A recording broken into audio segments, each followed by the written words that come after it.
Hey everyone, it's been over 2 minutes. I haven't been raped yet. Probably because I was training to be the ultimate fighter.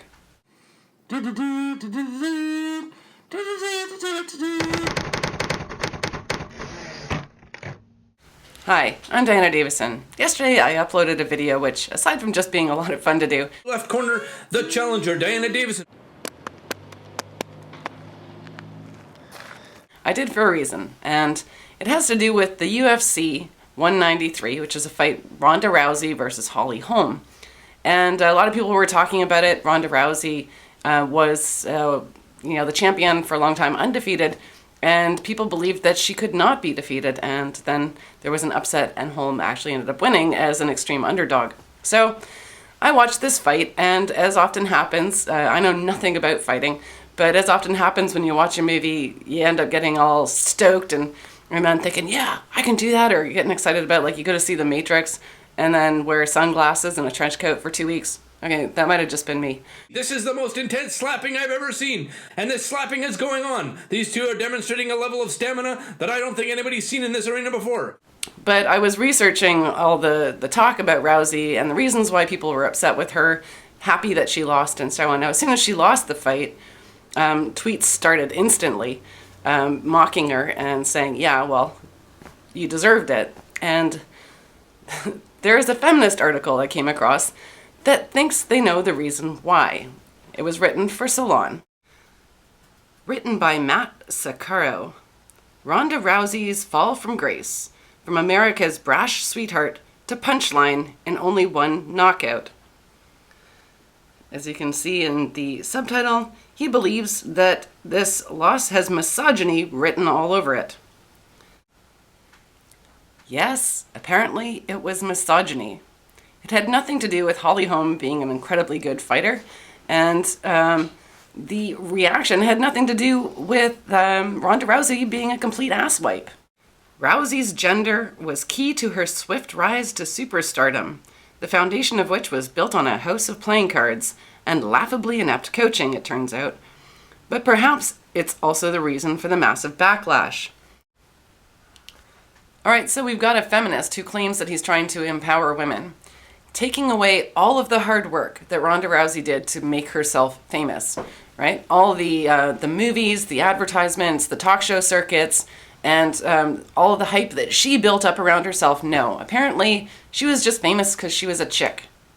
That's pretty disrespectful. Rousey is outspoken and confident, traits our patriarchal society typically doesn't value in women. Holm, on the other hand, is quiet and respectful, traits men typically desire of women in our society. All right, so this writer is saying that the institution of the UFC and fighting in general, that they are overly masculine, toxic masculinity, and they have some sort of a patriarchy going on there. But what Rousey was being criticized for was her unsportsmanlike behavior. This institution that she was working within, they have these things they do, like touching gloves before a fight and hugging after the fight. And, these were things that they did well before women were involved in the sport. And this is the problem that they were having with her. It wasn't that she was aggressive and masculine, it's that she was basically ignoring the courtesy, the sportsmanship traditions that actually make it a sport instead of just a street fight. And she actually said about her fight with Holm that it was going to be personal. She was going to enjoy punching her face. So that's what made people turn against Rousey, was that she was actually not acting like a man or a woman, that she was being a poor sport, and it was getting on their nerves. In his New Yorker story on the bout, Khalifa Sana describes Holm as an earnest and soft-spoken fighter who calls herself the preacher's daughter. Maybe the root of the Rousey backlash is misogyny. We just can't get enough of seeing an unapologetically powerful woman humbled by a more acceptable femininity personified. So, aside from believing that this writer doesn't actually know anything about sports, which I don't either, I'm actually thinking that he probably didn't watch the fight. Because if he watched that fight and he's still saying that Holm was a feminine fighter, I just don't even know what fight he watched. The reason Holly won the fight was not because she was quiet and meek and more feminine. It's because she's a freaking badass, man. She went in there, she trained in all of her weak areas relentlessly. She was a complete professional going into this fight. She knew that this was going to be the biggest fight of her life. Ronda didn't seem to take it so seriously.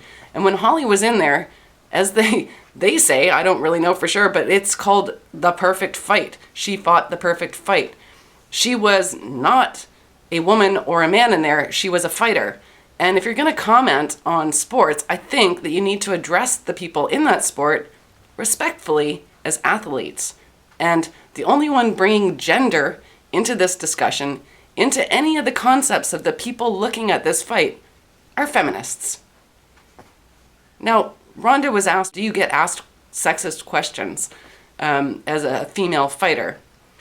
And I'm going to suggest she named something else. People want to know if she's in a relationship or something like that. That's not really sexist. That's just something that, the general public wants to know about. The most sexist question that just about every famous person gets asked, if they're a woman, is, are you a feminist? Right, now there was a bizarre commentary I noticed during the fight that happened about 40 seconds or so before the end of the first round. Joe Rogan is commenting on the fight, and along with some guy named Mike, and Ronda Rousey's getting her face punched in by Holm, and this guy, Mike, says, it takes a lot of energy to be a rock star. And then Rogan goes, well, she's getting punched in the face. It has nothing to do with being a rock star. She's getting lit up.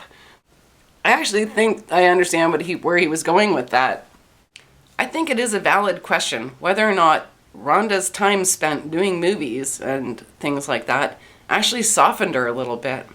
Now, I've been on film sets, and you get catered to. The actors, pretty much any whim that they have, they're granted that thing.